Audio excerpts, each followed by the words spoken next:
नमस्कार। हमारा देश कृषि प्रधान देश है और 80 से 85% किसान लघु और सीमांत है। इसी को देखते हुए भारत सरकार ने योजना बनाई कि देश में अधिक से अधिक किसान उत्पादक संगठन बनाया जाए, जिससे कि किसानों को उनके उत्पाद का बेहतर मूल्य मिले। इसी विषय पर जानकारी देने और अपना अनुभव साझा करने के लिए हमारे साथ हैं किसान उत्पादक संगठन के संचालक और कृषि प्रसार उद्यमी प्रवीण श्रीवास्तव। श्रीवास्तव जी, आपका स्टूडियो में बहुत बहुत स्वागत है। नमस्कार। भारत सरकार जोर दे रही है कि देश में अधिक से अधिक जो है किसान उत्पादक संगठन बनाया जाए। तो ये किसान उत्पादक संगठन है क्या और क्यों आज इसकी देश में आवश्यकता महसूस हो रही है? डॉक्टर साहब, देखिए, किसान उत्पादक संगठन को शार्ट में एफपीओ के नाम से जाना जाता है, फार्मर प्रोड्यूसर ऑर्गेनाइजेशन। इसकी आवश्यकता इसलिए पड़ी कि आज अपने किसान भाई जो भी उपज पैदा करते हैं, चाहे गेहूं हो, चाहे धान हो, चाहे टमाटर हो, चाहे मिर्च हो, उनके उपज का अच्छा मूल्य नहीं मिल पाता था। तो सरकार, उसका एक वजह था कि कम मात्रा में लोगों को उपज तैयार होता था और किसान लोग आढ़तियों से बार्गेनिंग नहीं कर पाते थे। इसी को ध्यान में रखते हुए यह फार्मर प्रोड्यूसर ऑर्गेनाइजेशन बनाने की सरकार के मन में आया कि अगर ऐसा किया जाए तो किसान को उनके उपज का अच्छा मूल्य मिल पाएगा। तो मतलब एक तरह से कहा जाए कि यहाँ जो जोत है छोटी है, जी, तो किसान जो है छोटे छोटे, एक तरह से कहा जाए कि समूह में या आकार में बटे हुए हैं। जी, इसलिए इसकी आवश्यकता महसूस हुई। बिल्कुल। तो इसके क्या क्या फ़ायदे हैं किसान उत्पादक संगठन के? जी, क्या क्या फ़ायदे हैं? देखिए, फ़ायदे में तो देखिए, सबसे पहले अगर जैसे हमारा एफपीओ बन गया तो कम से कम हमारे साथ एक संख्या बल होगी। मतलब मान के चलिए कि 100, 200, 300 होगा।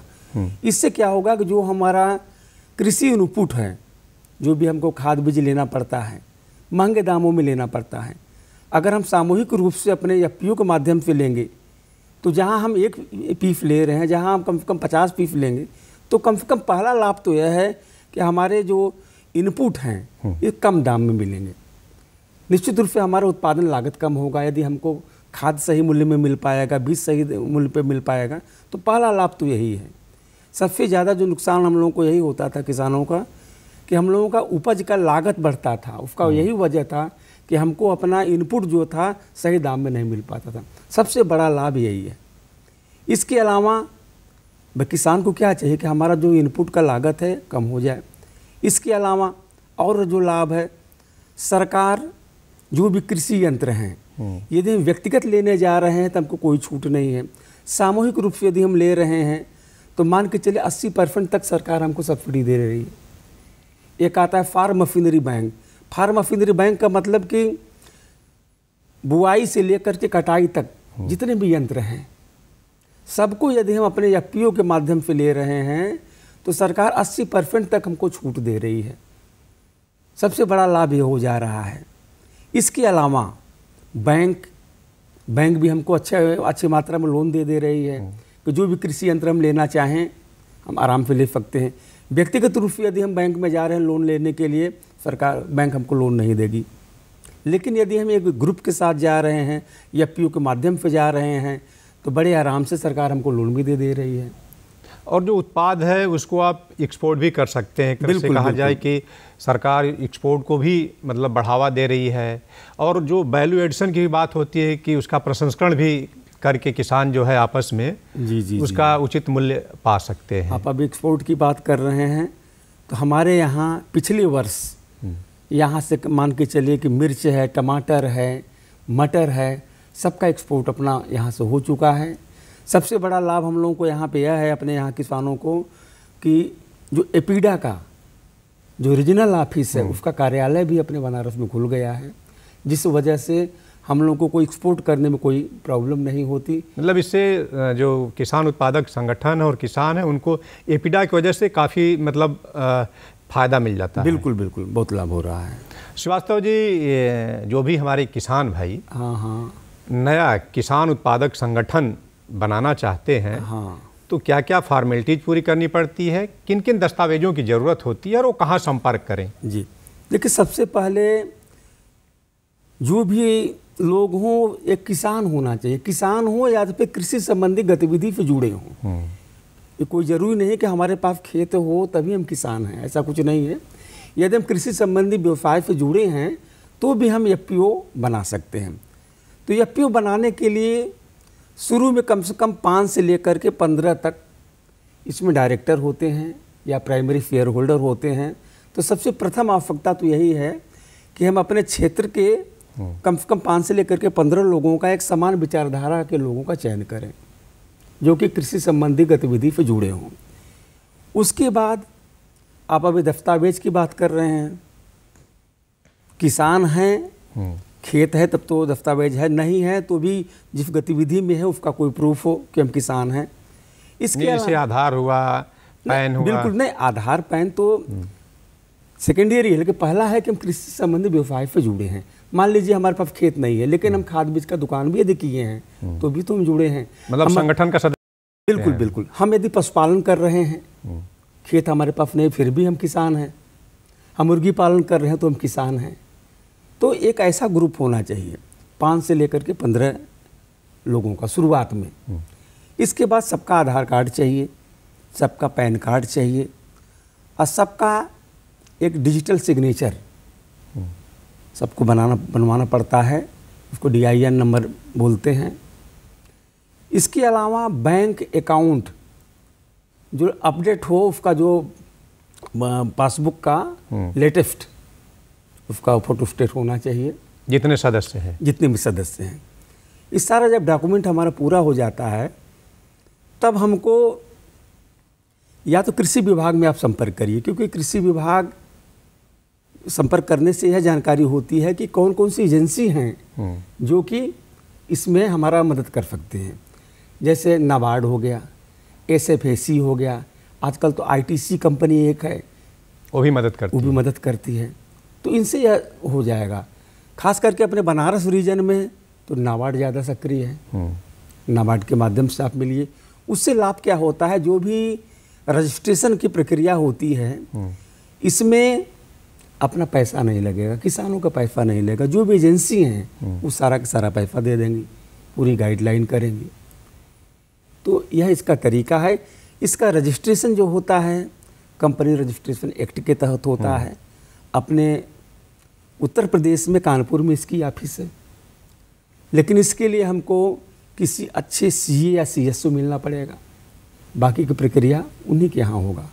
मतलब कि जो कंपनी के रूल्स हैं वो CA आसानी से जी बना देगा। तो जो एक आपका किसान उत्पादक संगठन है वो फिर एक कंपनी का रूप धारण कर लेगा। जी यही हुआ ना श्रीवास्तव जी? बिल्कुल यही हुआ। तो एक तरह से कहा जाए कि उनका जो है किसान उत्पादक संगठन बन गया, फिर उसी के माध्यम से वो अपना काम कर सकते हैं। बिल्कुल कर सकते हैं। इसमें नाबार्ड की किस तरह की भूमिका होती है किसान उत्पादक संगठन में? जी जो राष्ट्रीय कृषि एवं ग्रामीण विकास बैंक है उसकी भूमिका किस तरह की होती है? देखिए, उसकी भूमिका तो सबसे बड़ी भूमिका तो यह है कि आपका तो गठन में पूरी मदद करेंगे, जो फाइनेंशियल सपोर्ट है उसको करेंगे। इसके अलावा एक जो खाद बीज की दुकान की बात कर रहे हैं, इनपुट सेंटर, तो इनपुट सेंटर के लिए एक ग्रामीण बाजार, एक नाबार्ड का एक प्रोजेक्ट है कि जो भी हम FPO बना रहे हैं उनको हम ग्रामीण बाजार देंगे। ग्रामीण बाजार का मतलब कि कृषि संबंधी जो भी गतिविधि हो, खास करके खाद बीज का दुकान मुख्यतः।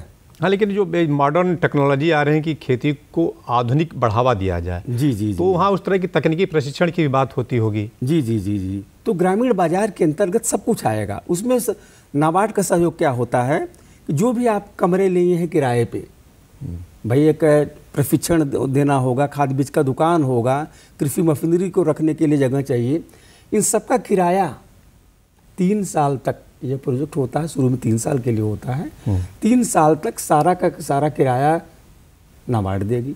इसके अलावा आपका जो ग्रामीण बाजार का जो संचालक होगा, एक तो आदमी चाहिए दुकान देखने के लिए, उसकी जो भी सैलरी होगी 3 साल तक नाबार्ड देगी,